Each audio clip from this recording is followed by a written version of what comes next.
اعوذ باللہ من الشیطان الرجیم بسم اللہ الرحمن الرحیم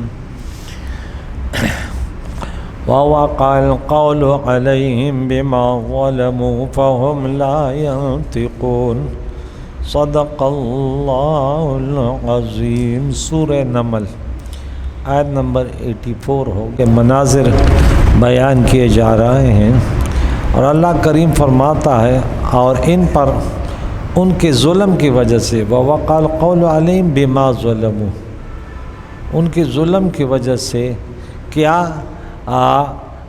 اللہ تعالیٰ کے طرف سے جو بات واقع ہو چکی ہے وہ ان کے ظلم کی وجہ سے یعنی ان کو عذاب میں مبتلا کیا، اور یہ بات نہیں کر سکیں گے۔ قیامت میں مختلف مقامات ہیں، کہیں بات کر سکیں گے، کہیں نہیں کر سکیں گے، کہیں لکھا ہوا ہے الیوم نختم علی افواہہم وتکلمنا ایدیہم وتشہد ارجلہم بما کانوا، اور کہیں اللہ فرماتے ولا تکلمونی، مجھ سے بات نہیں کرو۔ مختلف مقامات ہوں گے۔ یہ ان کے شرک کے سبب ان پر عذاب ثابت ہو چکا، تو وہ اب کچھ نہیں بولتے کیونکہ ان کے لیے کوئی حجت اور کوئی گفتگو باقی نہیں ہے۔ اس آیت کا ایک معنی یہ بھی بیان کیا گیا ہے کہ اللہ تعالیٰ کی آیتوں کو جھٹلانے کی وجہ سے ان پر عذاب اس طرح چھا جائے گا کہ وہ بول نہ سکیں گے۔ یہ اس آیت سے معلوم ہے کہ قیامت کے دن کفار پر ایک وقت ایسا آئے گا جب وہ بول نہیں سکے۔ ایک وقت ایسا آئے گا، ایک اعتراض کا جواب ہو کہ فلاں جگہ تو لکھا ہوا ہے کہ بولیں گے، ہمیں نکال دے، اور یہ بہت ساری جگہ یا اللہ پھر ایسے نہیں کریں گے، تو بولے نہیں ایک وقت ایسے ہوگا۔ علم یرو، کیا وہ نہیں دیکھتے، انا جعلنا اللیل، اللہ کی قدرت کی نشانی کہ ہم نے رات کو بنایا لیذکروا فیہ، تاکہ اس میں یہ آرام کریں، والنہار مبصرا، اور دن کو آنکھیں کھولنے کے لیے جب دیکھے ہر چیز روشن۔ ان فی ذلک لآیات، بے شک اس میں نشانیاں ہیں اللہ کے واحد لا شریک ہونے کی، اس قوم کے لیے یؤمنون جو ایمان لاتے ہیں۔ اس آیت میں مرنے کے بعد دوبارہ اٹھائے جانے پر دلیل ہے، کیونکہ جو دن کی روشنی کو رات کی تاریکی سے اور رات کی تاریکی کو دن کی روشنی سے بدلنے پر قادر ہے، وہ مردے کو زندہ کرنے پر بھی قادر ہے۔ نیز لیل و نہار کے انقلاب سے یہ بھی معلوم ہوتا ہے کہ اس میں لوگوں کی دنیاوی زندگی کا نظام ہے، تو یہ عبث نہیں کیا گیا، بلکہ اس زندگانی کے اعمال پر عذاب و ثواب کا ترتب مقتضی حکمت ہے، اور جب دنیا دار العمل ہے تو ضروری ہے کہ ایک دار آخرت بھی ہو، تاکہ وہاں کی زندگانی میں یہاں کے اعمال کی جزا اور سزا ملے۔ تو اس میں نشانیاں ایمان والوں کے لیے، یعنی رات کو آرام کے لیے اور دن کو کام کاج کے لیے بنانے میں ان لوگوں کے لیے ضرور اللہ تعالیٰ کی قدرت کی نشانیاں ہیں جو ایمان رکھتے ہیں۔ دن اور رات کے بنانے میں اگرچہ تمام مخلوق کے لیے نشانیاں ہیں، لیکن یہاں ایمان والوں کا بطور خاص اس لیے ذکر فرمایا گیا، صرف ایمان والے ہی ان نشانیوں سے فائدہ حاصل کرتے، اس میں غور و فکر کرتے ہیں۔ وَيَوْمَ يُنفَخُ، جس دن پھونکا جائے گا، فی سور میں، فَفَزِعَ، گھبرا جائیں گے، من وہ فی السماوات، جو آسمانوں میں، وَمَن فی الْأَرْضِ، اور جو زمینوں میں، الا من شاء اللہ، سوا اس کے جو جس کے لیے اللہ چاہے وہ نہیں گھبرائے گا۔ وَكُلٌّ آتَوْهُ دَاخِرِينَ، اور سب اللہ کے حضور عاجزی کرتے ہوئے حاضر ہوں گے۔ یہاں دیکھیں یعنی جس دن اللہ کی اجازت سے حضرت اسرافیل علیہ السلام سور میں پھونکیں گے، تو اس کی آواز سن کر زمین و آسمان کے تمام جاندار خوفزدہ ہو جائیں گے، اور اسی کے خوف کی وجہ سے وہ دنیا سے فنا ہو جائیں گے، موت واقع ہو جائے گی، سوائے ان کے یعنی جنہیں اللہ تعالیٰ چاہے گا اور جن کے دل کو اللہ تعالیٰ سکون عطا فرمائے گا، انہیں گھبراہٹ نہیں ہوگی۔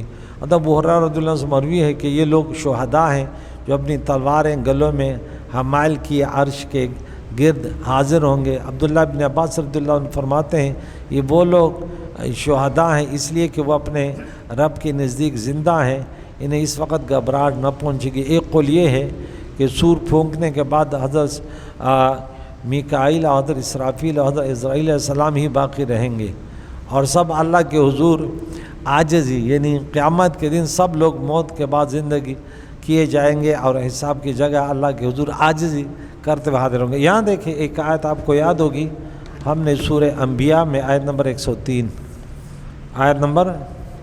103 میں کہ اس دن ان لوگوں کے بارے میں کہا کہ یہ امن میں ہوں گے نا۔ یہ دیکھتے ہیں یہاں ان کی کیا خوبیاں بیان کی گئی ہیں۔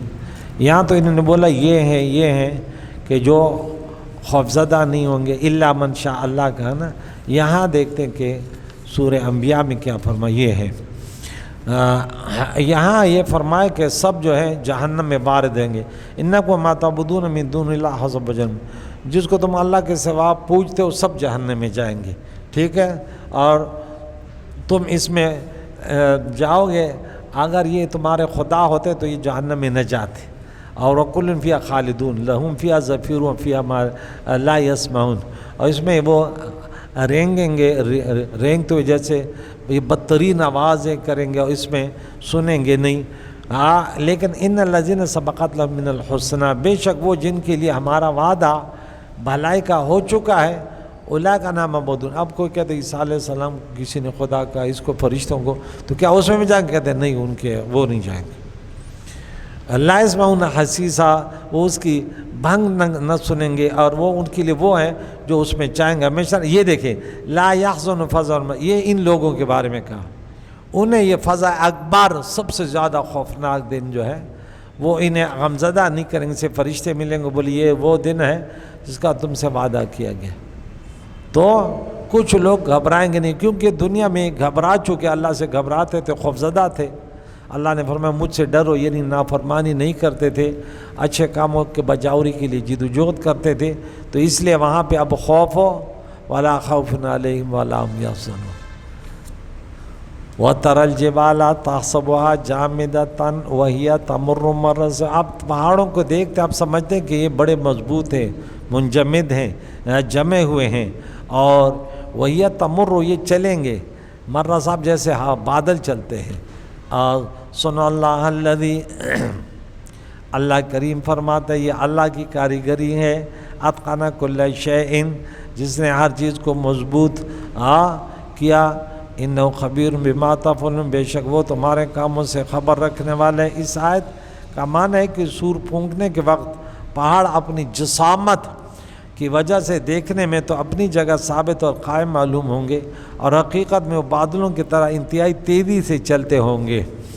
جیسا کہ بادل وغیرہ بڑے جسم چلتے تو ہیں لیکن حرکت کرتے ہوئے معلوم نہیں ہوتے، یہاں تک کہ وہ پہاڑ زمین پر گر کر اس کے برابر ہو جائیں گے، پھر ریزہ ریزہ۔ سورج کتنا تیز چلتا ہے ہمیں نہیں چل سکتا، زمین اپنے گردش میں ہمیں نہیں چلتی، بعض چیزیں چلنے کے باوجود پتہ نہیں چلتا۔ آپ لوگوں نے اس جہاز میں سفر کیا، جب جہاز اونچائی پہ جاتا ہے، اب یوں پڑھ رہے ہیں، نماز پڑھے، وہ نہ ہل رہے نہ وہ کرے، عجیب سا منظر ہے، اب پتہ نہیں چلتا۔ اب نیچے دیکھو گے تو سب چیزیں اپنی جگہ بس کھڑی ہوئی ہیں۔ ہم بس میں چلتے ہیں نا، ہر چیز نیچے پیچھے دوڑ رہی ہے یہ، لیکن اوپر جاؤ نیچے دیکھو تو ہر چیز۔ من جاء بالحسنۃ فلہ خیر منہا، جو نیکی لائے گا قیامت کے دن لائے گا، کرنا نہیں ہے، کرنے والے تو ضائع بھی ہو جا سکتے ہیں، اس کے حفاظت قیامت کے دن وہ لائے گا، اس کے لیے اس سے بہتر سے لائے، خیر منہا وَهُمْ مِنْ فَزَعٍ يَوْمَئِذٍ، اور وہ اس دن کے گھبراہٹ سے امن میں ہوں گے۔ دیکھا یہاں بولا امن میں ہوں گے، فضا ہے، وہاں بھی ہم نے سورہ انبیاء کا آیت نمبر 103، یہاں بھی فضا۔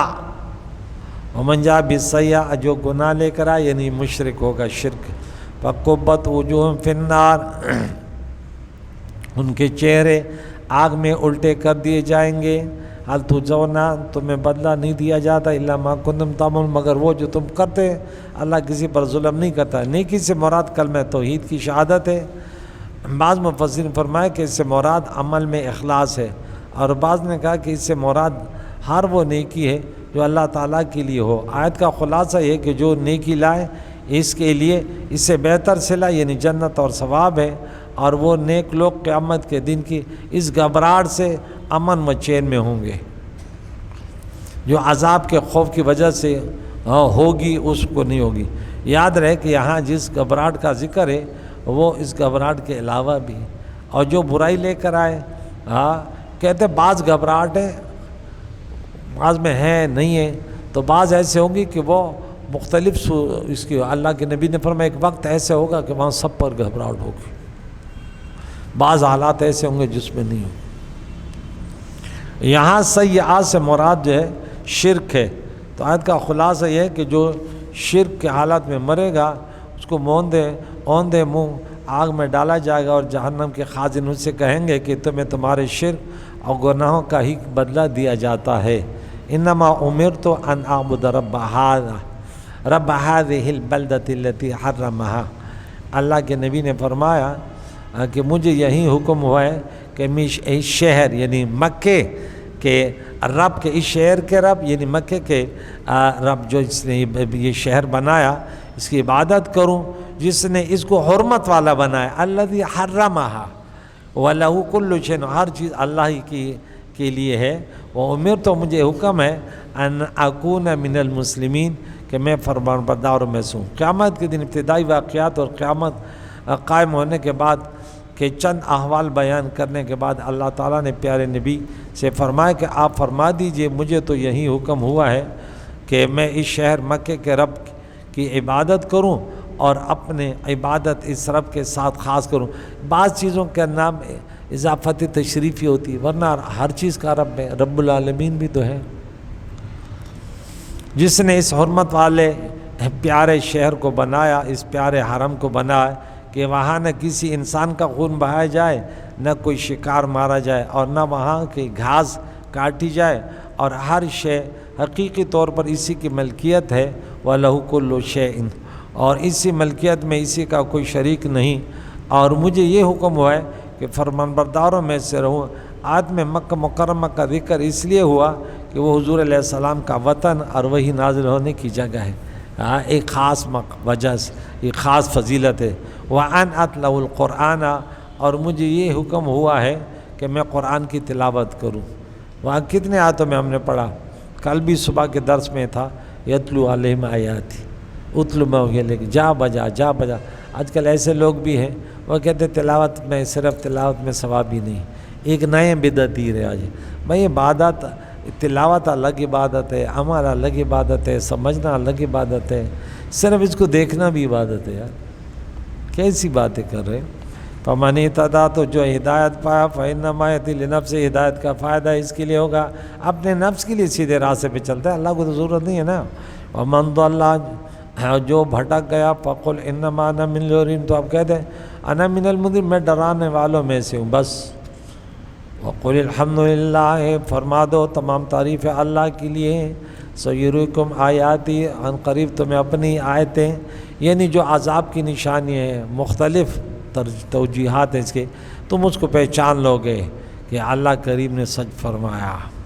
وما ربک بغافل عما تعملون، اور تمہارا رب نہیں ہے اے محبوب تیرا رب بے خبر اسے جو تم کرتے ہو اے انسانوں، تو تمہیں جزا اور سزا بھی دے گا. یعنی اور مجھے یہ حکم ہوا ہے کہ میں مخلوق خدا کو ایمان کی دعوت دینے کے لیے قرآن کی تلاوت کرتا رہوں تاکہ اس کے حقائق مجھ پر ظاہر ہوتے رہیں.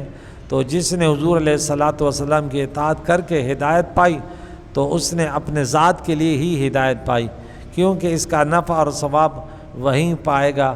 اور جو گمراہ ہوا تو اللہ تعالیٰ کہ حبیب علیہ السلام کی اطاعت نہ کرے، گمراہ ہوا اور اللہ تعالیٰ کہ حبیب علیہ السلام کی اطاعت نہ کی اور ایمان نہ لایا، تو تم فرما دو کہ میں تو صرف اللہ تعالیٰ کے عذاب سے ڈرانے والا ہوں، میں نے اپنا فرض پورا کیا، زبردستی تو ہے نہیں، لا اکراہ فی الدین.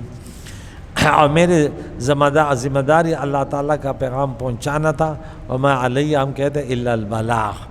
تو سیریکم آیاتی ہی، یعنی ان قریب ہو تو میں اپنی نشانیاں دکھا دے گا. ان نشانیوں سے مراد قرآن میں بار بار ہے نشانیاں، یعنی وہ جو اللہ کی وحدانیت پر دال تھی، وہاں پریکٹیکل وہ چیزیں سامنے آ جائیں گی. ان نشانیوں سے مراد چاند کا 2 ٹکڑے ہونا وغیرہ معجزات اور سزائیں ہیں جو دنیا میں آئیں. اور اس کے علاوہ قیامت کے دن پھر یہ ان کو دے کے ان کو پتہ چل جائے گا کہ واقعی یہ چیزیں صحیح تھی. لیکن ہم غلط فہمی میں تھے. تو اللہ تعالیٰ سے دعا ہے کہ ہم اللہ تعالیٰ کی بندگی کے لیے اس قرآن کو سمجھنے کے لیے کچھ وقت نکالیں, لالچ میں نہ رہیں. ہمارے بہت ساری چیزیں ایسے ہیں کہ بظاہر وہ دین ہوتے ہیں لیکن وہ بھی ہم نے دنیا بنا لی.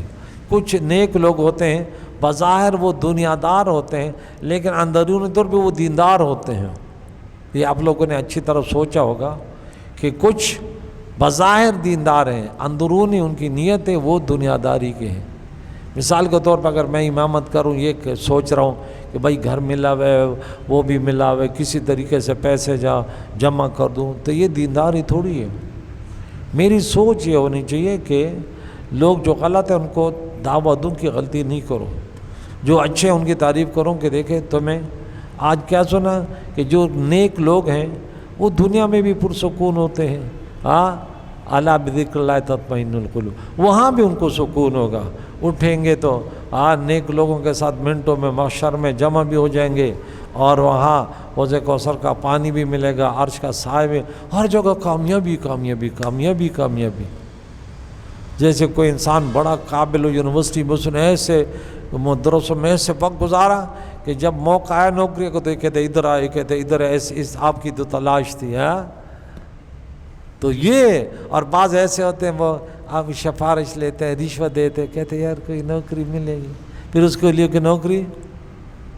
تو قابلیت دنیا میں بھی دیکھیں لوگ. اللہ اب آج لوگ کہتے ہیں نا میرٹ نہیں ہے, ارے کس قدر میرٹ ہے, اب کسی نے بولا میرٹ نہیں یار. ہم ان افرادوں کو بھی جانتے, ایک وقت 10 لوگ ان کو اس کے پیچھے پڑے ہوتے ہیں. ہمارے علماء میں ایسے وہ کہتے ہیں یار اگر یہ ہمارے پاس مدرس ہو گیا تو کیا بات ہے. کچھ ایسے ہوتے ہیں مدرس تو ہیں لیکن مدرسے والے بھی پریشان, جن بچوں کو پڑھا رہے ہیں وہ بچے بھی پریشان. یار اس مولوی سے اگر جان چھوٹ جائے تو کیا خیال ہے, ایسے ہی ہے نا. تو کچھ مزدور ایسے ہوتے ہیں جس کے لیے کام کر رہے ہوتے ہیں, وہ کہتے ہیں یار کیا ایماندار شخص ہے, دل سے دعا. اور کچھ ایسے ہوتے ہیں وہ کہتے ہیں یار اسے تو جان چھوٹ جائے کیا مصیبت ہے. تو وہاں برود محشر کہ جیتا کون اور ہارا کون. مخلصین کہ حضور کی سنتوں پر عمل کرتے ہیں, نماز پڑھتے ہیں, ایمانداری سے اپنی زندگی حیات مسار کے لیل و نہار کو گزارتے ہیں. اللہ کریم آج سورہ نمل کا درس پورا ہو گیا. اللہ تعالیٰ انشاءاللہ اس کے بعد سورہ قصص شروع ہوگی. اس میں سورہ نمل میں 93 آیت تھے اور 7 رکوع تھے. اس کے بعد سورہ قصص, یہ بھی مکی صورت ہے انشاءاللہ. اس میں 9 رکوع 88 آیت ہیں. کریم اللہ پورے قرآن کو بار بار جتنے آخری سانس سے جب تک نہیں آئی اور اللہ ہمیں صحت کے حالت میں رکھے تو انشاءاللہ قرآن پاک کو پڑھیں گے, ان کو سیکھیں گے, اس پر عمل کریں گے, پھر دوسروں تک بھی پہنچانے کی کوشش کریں گے. یا اللہ اس صورت کو جنہوں نے سنا, یا اللہ جو درس ہوا صحیح سنا گیا, صحیح سے پڑھا گیا تو یہ تیرا کرم ہے. اگر اس میں ہمیں سے خطائی ہوئی تو یہ ہمارے علم کی کمی ہے, اللہ ہمیں معاف فرما دے. کریم اللہ صحیح پڑھنے, صحیح سمجھنے, صحیح عمل کرنے کی توفیق عطا فرما. اس کے برکت سے سامعین و حاضرین کے بیماروں کو صحت دے. یا اللہ سب کے پریشانیوں کو دور فرما, سب کو پرسکون جینا نصیب فرما. یا اللہ خصوصیت کے ساتھ بیماروں کے لیے دعا ہے, یا اللہ انہیں اچھے صحت میں زندگی دے, انہیں بندگی توفیق دے. بے روزگاروں کو اچھے روزگار عطا فرما, بے گھروں کو اپنے گھر, بے سہاروں کو سہارا, بے علموں کے علم کی دولت, نیکوکاروں کو ڈھیروں نیکیاں کرنے والے, گنہگاروں کو توبہ کی توفیق عطا فرما. جو بھی حاضرین اور سامعین کے یا اللہ مرحومین ہے سب کے لیے صالح ثواب ہے. یا اللہ سب کی مغفرت فرما, درجات بلند فرما. ہم زندوں کو یا اللہ اپنے موت کو یاد کر کے اس کے لیے اعمال صالحہ کرنے والے, گناہ سے بچنے کی توفیق عطا فرما. صلی اللہ علیہ وسلم محمد و صحبہ اجمعین.